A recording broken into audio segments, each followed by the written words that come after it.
The overarching theme for the Social Work 503 course has been nonviolent communication in all realms of a person's life, such as a personal or professional setting. According to Rosenberg 2003, nonviolent communication is broken down into segments of a person's statement to express themselves by identifying a person's needs without diagnosing them, exhibiting emotional intelligence but still able to express your needs directly, as well as knowing what you deserve and requesting and not demanding it. In the first conflict, the group gives two different perspectives to a problem that initially is not being communicated in the best manner until an alternative way, nonviolent communication, is introduced. Then there are times when having the best intentions and using positive nonviolent communication still does not resolve the disagreeing parties' opinions. This led the group to also demonstrate how using the common ground method to resolve the same conflict can help each person express their feelings and be heard while having their concerns said back to them, which is to ensure both parties understand each side for the sake of no misinterpretation. The conflict that we will be demonstrating, each unit blames the other for not doing their work and causing delays in service to clients.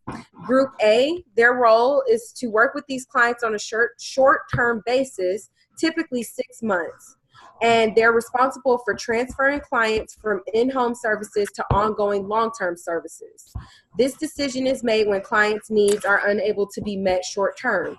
The issue that Group A is having is that the participant takes several weeks to transfer the case. When cases are transferred, services aren't put in place, communication with the clients has been sporadic, and a file is missing important documents.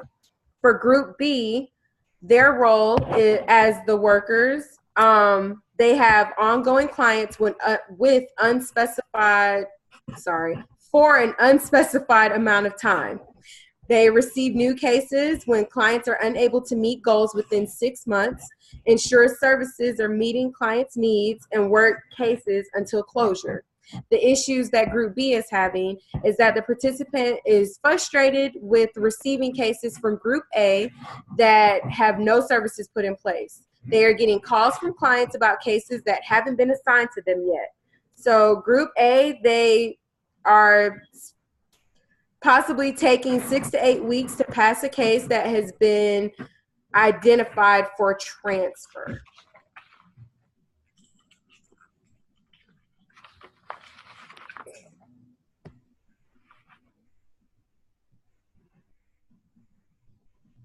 All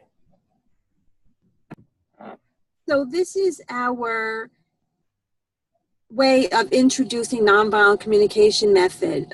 As we stated, Destiny and Shawnee are having an argument about case transfers, and I'm facilitating and observing their conversation. So, Shawnee, I feel like you are creating issues in my unit with us trying to pass cases, as if implying that our work is not done right. I'm sorry you feel that way, but at the end of the day, if I get a case and stuff is not done, who am I to look to get it completed? Well, I think you have to understand that it's a case or a file and a family we're working with, it's not going to be perfect. And you're going to have to actually do some work with the file and with the family once you receive it. You can't expect things to be in order so that you can just kind of run. You're going to actually have to put some work in once you get a case transferred to you. Well, I have no issue with doing work. I think the issue is that I'm receiving a half-ass file, and you're expecting me to complete and fill in things that should have already been done that fall under your job description. Well, I think it's difficult for me to work a case that's supposed to be in your unit and transferred, and then work with families that I'm already working with. So how do you expect me, if we're going to be a team, I mean, we all work for the same company, to work with families that I'm just getting an intake and then holding on to families that should be in your unit? Like, I have a caseload of like 30 right now, and 10 of them should be transferred to your unit, but you guys are playing around because you want everything perfect. It just can't be that way. I understand that, but once again, like I was saying, that doesn't fall under my job description, but it does for yours. So if I'm receiving a case and things are missing that I know should have been done before I receive them, I am going to come back to you or your counterpart and say, hey, this is missing XYZ. I need that in order to do my job, my part of the job for that file. I don't think there's anything that's missing in a file that prevents you from doing your job. That may be true, but at the end of the day, if I'm picking up someone's slack and I know that they're able to do the work, I would like for you to do your job. So I'm not doing yours and mine. Well, I think any work that's missed on my end, we can maybe come up with something where we up and get that information to you, but it shouldn't delay you from initiating contact with the family. I feel like you're holding up services at this point. The two of you, I'm going to interrupt you here because it sounds like that you're both wanting things and you're both needing things from each other in order to both be able to get your job done, but that you're talking at each other rather than coming up with a solution. And I'm going to suggest to you something called nonviolent communication, which is a method of communication where instead of people making demands and assaulting each other and resorting to our habitual ways of interacting, it's a way that everyone can get their needs met.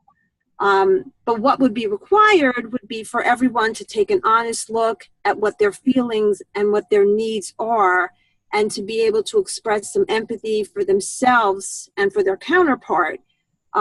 It's not something that most of us are used to doing, but I think it might be useful. And it requires making an observation or expressing what it is that you're hearing or that you're seeing that's causing you to feel certain ways. And what I would be hearing from both of you is that when you're hearing each other accuse each other or say that you're not doing your job or you're not doing your job, you're both feeling hurt or resentful because you both have a need for consideration and respect and to be able to work together. And the way that it would work with nonviolent communication is that one of you would express, when I hear you say this, I feel this way because my need for such and such is not being met. So, Destiny, you might feel, Shawnee, when I hear you say that it's my job, I'm feeling frustrated, irritated, resentful, because you might have a need to work together. Does that sound like something that the two of you could work with?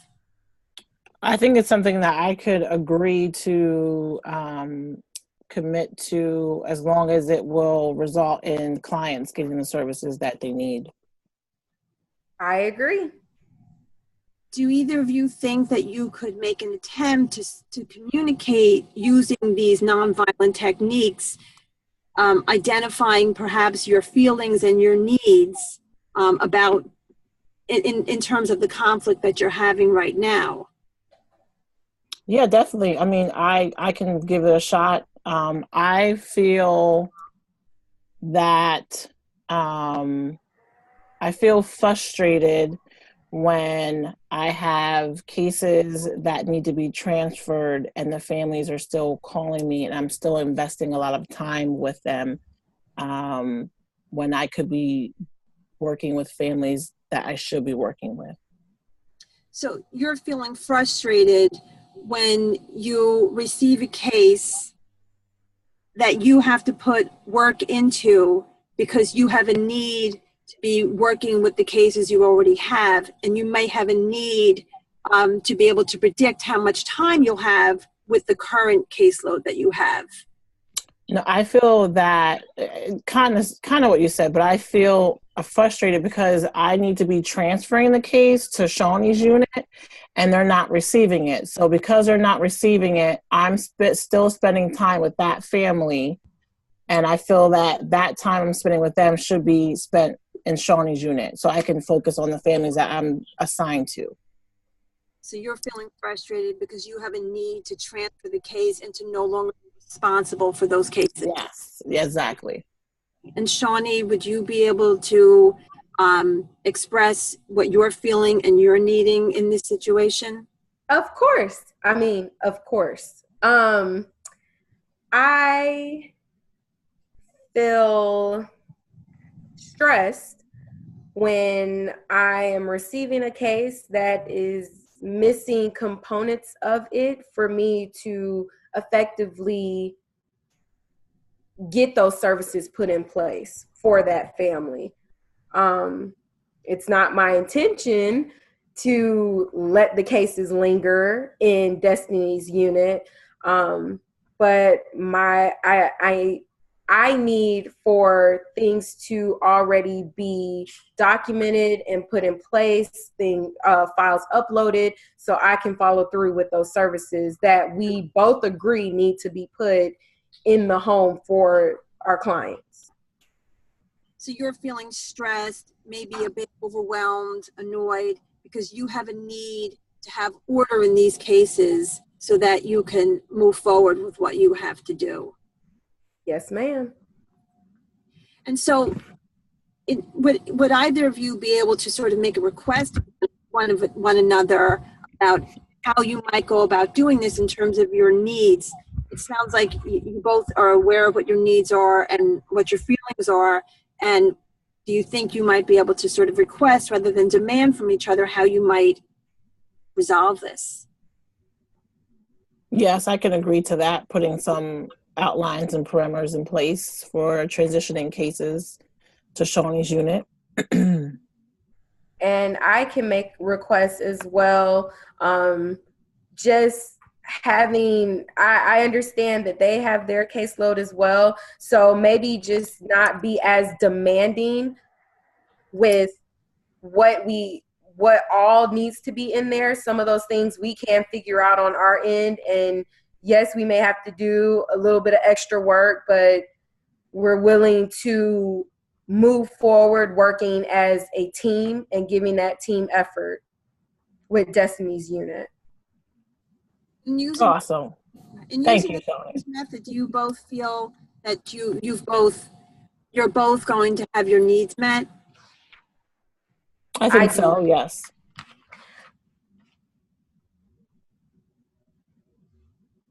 Use the common ground for a process for conflict resolution. So first, we have a group, Destiny and Jennifer, who work with clients on a short-term basis and are responsible for the transfers when needs are not met. And then we have Shawnee and Jamie, who work with ongoing clients after needs were not met short-term. So the purpose here for this common ground strategy is to encourage listening so we can move toward a solution. So some ground rules for you guys. First, we use positive and respectful language. Do not be demanding, do not argue, try to be respectful. Next, make sure you're listening and not interrupting so you are able to paraphrase back. So for example, Destiny will start with her statement and opinion. Shawnee will listen and then paraphrase back. Destiny will then have a chance to reframe any ideas, and Shawnee will paraphrase back until we get to a stage of full understanding. Shawnee will then have an opportunity to speak with Destiny, paraphrasing back. After, we will then move on to Jennifer and Jamie. So again, the purpose is to get to a place of full understanding. Understood? Yes. Yes. All right, so let's start. So the question here that we're going to be discussing is, what do you feel needs to be done by your counterpart so there are fewer delays in services to clients? So Destiny, you can start. Yes. I have some frustration with Shawnee's team, and I'm feeling that they need to be more of a team player when we're transferring cases for services to get started. I think that they're expecting things to be perfect in the file, and they're referring families and clients back to the original caseworkers, which is delaying services. So I would like, if there's any concerns, that they express that to us right away, and that we work more as a team instead of you didn't do this. And so I feel that if we kind of do that, it would be a lot easier in transferring cases. Okay, Shawnee, can you paraphrase back kind of what you heard Destiny say? Well, what I think I heard is that my team needs to work more on being a team player, and being able to basically roll with the punches of not having a perfect case file when it's transferred over to my unit. To also come to an understanding of holding on to those cases, or having them linger actually hurts Destiny's unit, and which in turn also hurts my own, because we would then be implementing services late, or the family is referring back to Destiny's unit when really they should be coming to my unit. Okay, Destiny, did she paraphrase correctly? Would you like to reframe any ideas? No, I think she pretty much captured everything that I She said. understood. Okay, great. So now, Shawnee, you answer the question, what do you feel needs to be done by your counterpart, Destiny, and her team so there are fewer delays in services to clients? Um, I I think that for Destiny's unit, it would be beneficial for both of our units if, when we are receiving these cases, that all information is put in, so we're not scrambling, because at that point it feels almost rushed and last minute for us to receive a case that doesn't have services that should have already been put in place had all information been inputted into the case file.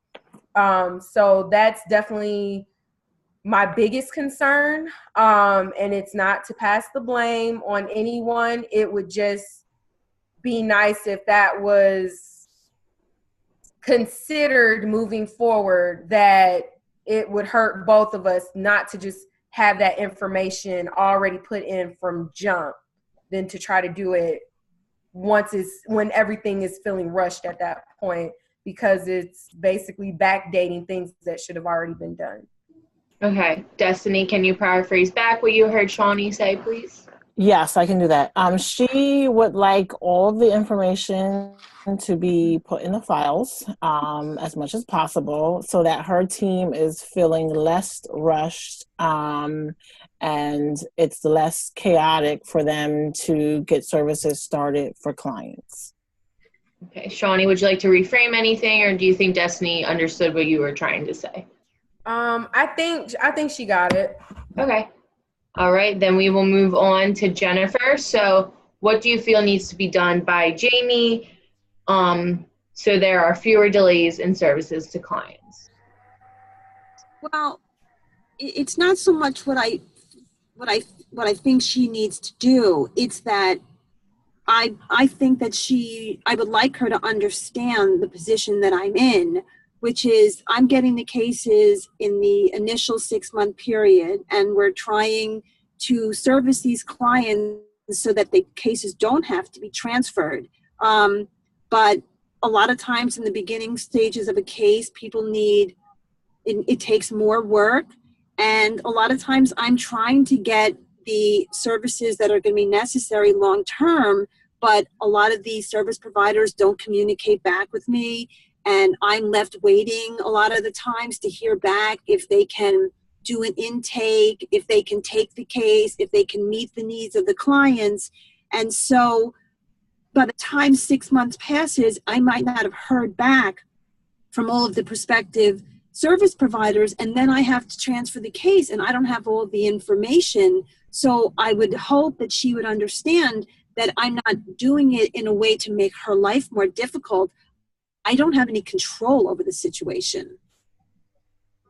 Okay, Jamie, can you paraphrase back what Jennifer has just said? I think Jennifer's trying to make sure I understand that it's some of it's out of her control on the lack of times, and she's just looking for more understanding from our area, on the difficulties that she's facing with people not getting back to her when she's trying to get services for these families, and she's mostly looking for more understanding on our end, and that she is trying, but some of the other services are taking too long by the time that the clients get to us. Okay. Jennifer, do you think she understood what you were trying to say? Would you like to reframe anything? No, I think she understood what I was trying to get across. Okay, great. So Jamie, then your turn. What do you feel needs to be done, or how do you feel about your counterpart so there are fewer delays in services to clients? I guess my biggest worry is some of the clients are coming to us and feel that we don't care because they've gone this extended amount of time without the services that they need, not even want, that they need. And so they feel like they're being left out in the wind. And I get them when they're angry, they're dealing with what they're dealing, then they're angry that they're getting pushed off, so they interpret it. And I just wish that there was a way for, I understand services from what she's telling us are being delayed because people aren't getting back, but I wonder if we could make more phone calls and make that one more efficiently because our clients are suffering. Okay. Jennifer, can you paraphrase back to Jamie what you have heard? Yeah, well, it sounds to me like Jamie's chief worry and concern is that her clients just feel that she doesn't care about them, and that they're recognizing that, or they're feeling that way because they're not getting the services that they need, and that she seems to understand why it's difficult on my end, but that she's hopeful that I could find a way to make more phone calls or get the services that are necessary so that when she meets the clients, they're not angry and anxious about the services that they need. Great. Jamie, would you like to reframe anything, or do you feel Jennifer understands where you're coming from? I think that we did good finding where we're crossing over some common ground. Okay, great. So now that we're all in a place of understanding, we all listen, this moves us into the future dialogue so that solutions can be made while observing the common goals. So common goals that I have witnessed here was that you need open communication and teamwork between the different positions, documentation for all ends, a need for understanding, and the needs of the clients are utmost important. So now that we have these, we can then in the future move towards a solution. Okay, I'm going to be now transitioning us into the discussion portion, and I'm going to be talking about diversity and oppression and how it affects groups and group dynamics. So diversity is basically a variety of differences that makes us all uniquely different. These differences can have both a negative and positive effect on group dynamics and the way we communicate with each other. As social workers, we aim to be inclusive and embrace the diversities and what each and every one of us brings to the table. We want to strive to be a melting pot where we all are working cohesively and complementing each other's differences. When we look at oppression, we're looking at how power is used to control others. And so we want to make sure that when we're working with groups that we are aware how oppression and diversity can play effect on how each other interacts with each other. As social workers, we want to aim to working in an environment that facilitates everyone to feel that they can freely contribute and be themselves. And so we want to make sure that we're using these nonviolent communication skills and common ground skills to make sure that we can do that. Nice. And then you're all done, Destiny? Right? Mm-hmm. Okay. So for nonviolent communication, we used for techniques, I'm bouncing around. For techniques, we use nonviolent communication and common ground. For nonviolent communication, there's 4 components, which are observation, feeling, needs, and requests. And then there's 2 parts to create effective nonviolent communication, which are empathy and honesty. Nonviolent communication makes us successful because it gives each participant a way to hear the need behind their thoughts, their actions, their feelings. Everything has a basic need and not a diagnosis. So to be able to meet those, by removing sentiment and hearing the conflict can be avoided more readily, and the core issue can be addressed. For common ground, we did this in the beginning by we saw Destiny and Shawnee arguing. Jennifer was able to interact with them to find the core need behind what they were trying to express to each other. Common ground is used to bring the two sides of an issue together. It's not to create the solution, but it's to find common ground for the conflicting parties to be able to hear and understand one another, where they're coming for, by repetition and learning where they're finding, so they can find a place to meet in the middle, so they understand the issue, and then in the future to be able to resolve their issues through other interventions. Okay.